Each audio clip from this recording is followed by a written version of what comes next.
What's up guys, the Strong Boys 19 here, and welcome back to the Metallica discography. We are nearly here guys. I know there are many fans already that have reviewed the brand new album 72 Seasons, but for today, in this review, I'm going to be reviewing the band's now second to latest studio album in their discography, entitled Hardwired to Self-Destruct. This album was released in 2016 on November 18th, making this the band's first album in 8 years after the release of Death Magnetic back in 2008, and also the first to have Metallica's own record label of Blackened to be included for this album. With the later opinions of Metallica fanbase, as far as I'm aware, they have loved Death Magnetic a lot more and pick that as one of their favourites than seeing this as one of the other as great albums. However, with my experience, I would be going to the other way round. I have given the last album a mostly positive reaction and review, but I was greatly surprised to say that I would probably prefer this album than what Death Magnetic is. This is Metallica's continuation onto the ongoing choices of making music in what they used to do from their heavy metal, thrashy, speed metal veins in their musical prowess. What I also was thinking about when I listen to these tracks, there's a little bit onto the variety, because as much as, like I said in my Load review, in fact, I see that as one of my most favourite Metallica releases, there are some moments occasionally on these tracks on this album, they do kind of blend these similarities of music arrangements into one on these later tracks when I have been revisiting the record. So I do give Hardwired a lot of the appreciation for that. The first track, the title track of Hardwired. Strong opening on the drums and guitars to build the rhythm. That's to me one of the band's best intros in a very long time. The music is as exciting, bursting with goodness, on thrashy, unstoppable, driving musicianship, and the structure was well combined into the vocals and the perfect growth of the song. Possibly the shortest Metallica song entirely, just over 3 minutes. The lyrics are dealing with humanity's effect on the planet and on ourselves, and yet questioning whether that effect is an adverse one. Very, very good opening song to start this record, which over time would later on become as one of my favourites. Atlas Rise. This is another engaging start in this very inspired heavy metal persona, something like what Iron Maiden would have done. Hetfield with his vocals are amazing, clear in his dramatic higher ranges. There are metaphors on losing the stability of yourself and the power to carry on, hence the referring title and to the theme of the title of this song. The words go into the carrying of the world being on your shoulders while seeing this as a punishment and motivation to carrying on and doing what you're doing. The music is excellent into this track's identity.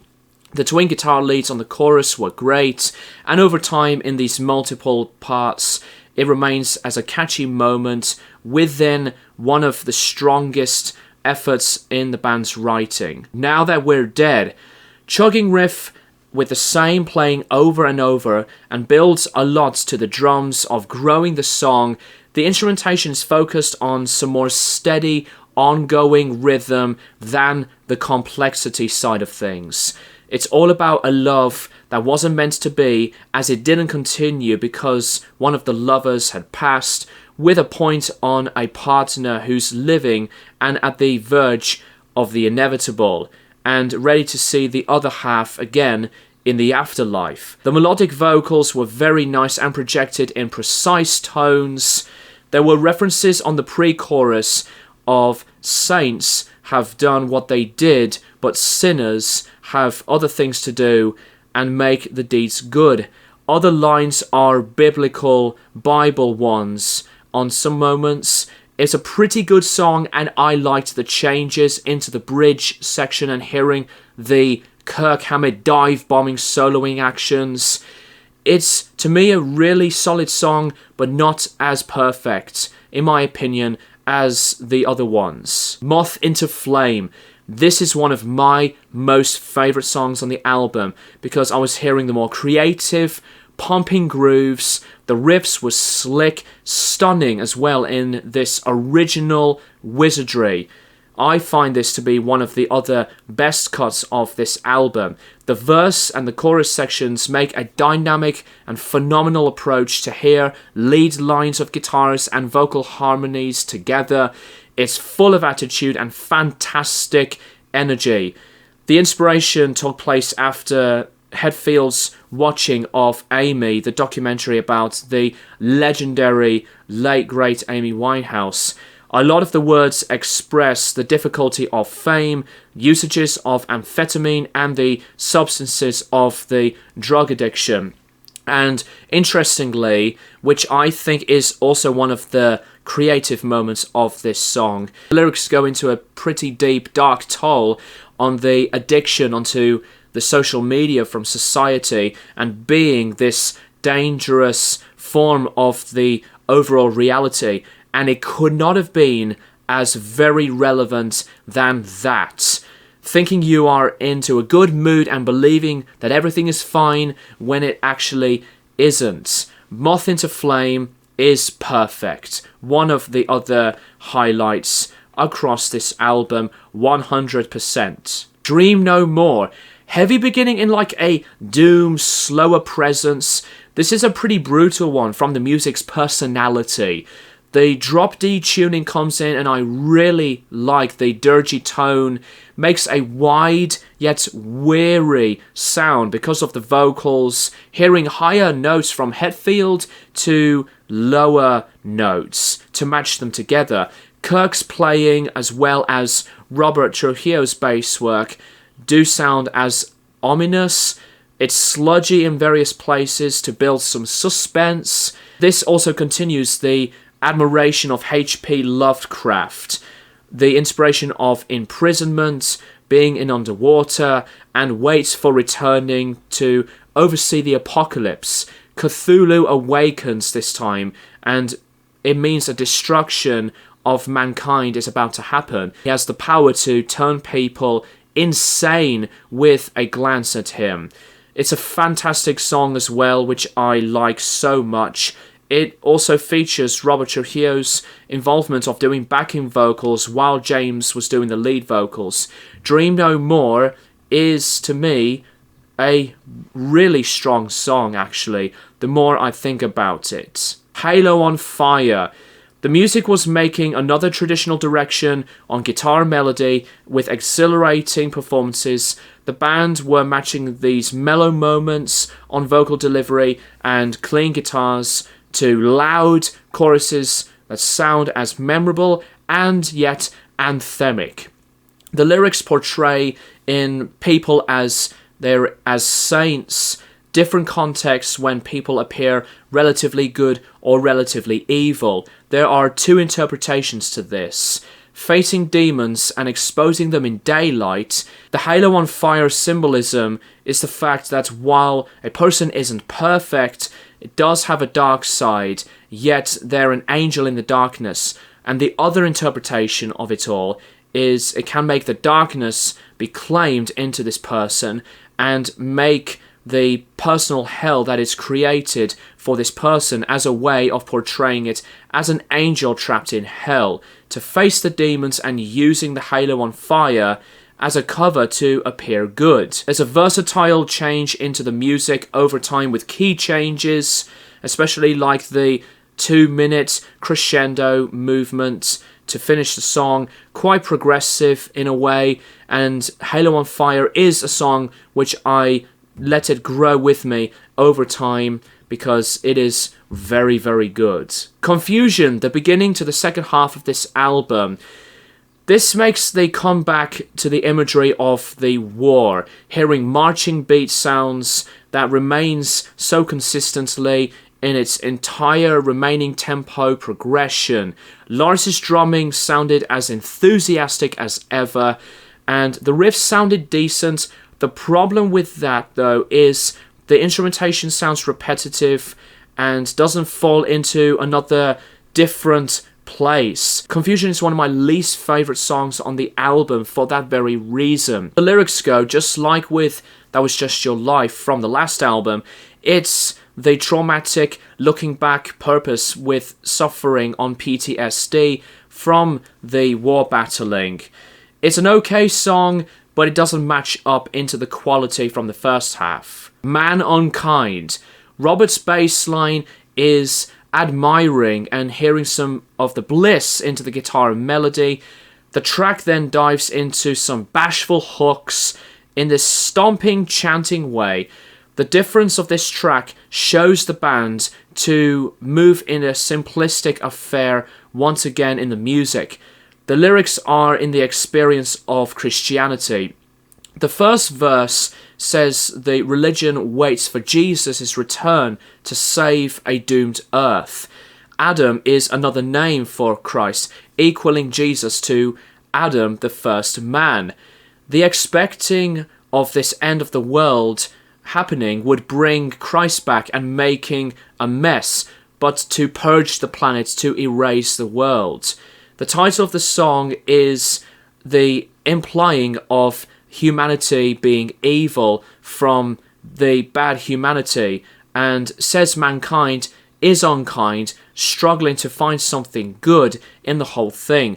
Multiple biblical references along the way, but as a song I do like this one quite a lot actually, as it is memorable with a jumpy feel as the band continue to go along the same loop of these same pieces throughout the song's entirety. The next track, Here Comes Revenge, whammy bar sounds from Kirk in a separate effect, the track coming into the super effective playing, switching from the whole band to sound being as loud to then bringing in some softer audacity. Features a big vocal performance from Hetfield once more in the chorus when he soars out his range. The lyrics are in the deeper context and has a unique mark of tonality in these verses. The song tells on the idea of wrath and the thrill of finally getting revenge for what has been done to you by other people. It is as intensifying and brings in a powerful sentiment in these words. The next track, Am I Savage, eases into some sweet bluesy playing, the tempo carrying the hook in the adventurous nature. It's nice to hear a bit of this unexpected time signature lead part before the chorus comes in. It has, weirdly to me, at the beginning like a stoner type of writing when you hear more of the long bearing sound of the chords that were on repeat. A thriller horror vibe surrounding this, and the lyrics of this song is similar, like what the words were from Of Wolf and Man from the Black Album, but this time around it's the werewolf that's spreading the curse to the children. It's an underrated one as well, because I don't see some of the fans citing this as one of their favourites, but I actually do. Murder One, just like what I said about Confusion, this is as so separate to what most of the album is in its own purpose. Apparently, Murder One is a change-up of an idea to make this song as a tribute to Lemmy from Motorhead. I appreciate that idea, but in its execution, the song is painfully mediocre, meandering on some of these levels, which, in my opinion, this is the weakest song on the album. I do get the sentimental value because Lemmy had been admired by many people, and Metallica being huge fans of Motorhead. I love Motorhead as well. The structure, unfortunately, is just so subpar, doesn't have a strength and a domination.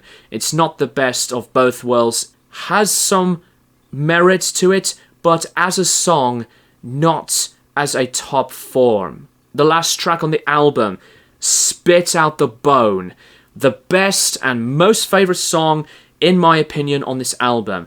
It's heavy, proper chaotic, one of the other phenomenal moments in Metallica in their later direction of writing. Blistering as it amplifies a lot of the bombastic musicianship, full of magic in its presentation. A written inspiration of how technology has become a destructive form against humanity, being a new future, being a huge part of that vein of rejection, hence the title of the song, Spit Out the Bone, a rejection of humanity. It's mesmerizing, with the band being at their tour de force epicness. But when it comes to which song that never ever stops getting old with as much presentation of ending albums in later Metallica, Spit Out the Bone is 100% that song. What can we say about Spit Out the Bone? It's quintessential and wicked, a blast of a finale song. The production of this album is an improvement over what I had to suffer and to go through from the horrid, gross overproduction of Death Magnetic, but the drums to the bass sounded a lot clearer in their musical premise. However, the mixing is not very good on the drums. The drums sounded okay, but the tone of the bass drum suck. It's flat, badly thin, and lifeless to me. There's not as much of the rawness like what Saint Anger was. There's not much of the overcompression from the last record of Death Magnetic. The mixing is not all there to me in full satisfaction. The production is very good and way better, but I can't accept the overall sound of the drums. Despite the drawbacks, overall, Hardwired to Self-Destruct by Metallica is a very, very enjoyable and highly connecting album for me when I listen to the band. And let me know what you think of this album in the comments down below. I'm going to give Hardwired to Self-Destruct by Metallica an 8 out of 10. Thank you guys for watching, and I'll keep you guys posted for more videos in the near future.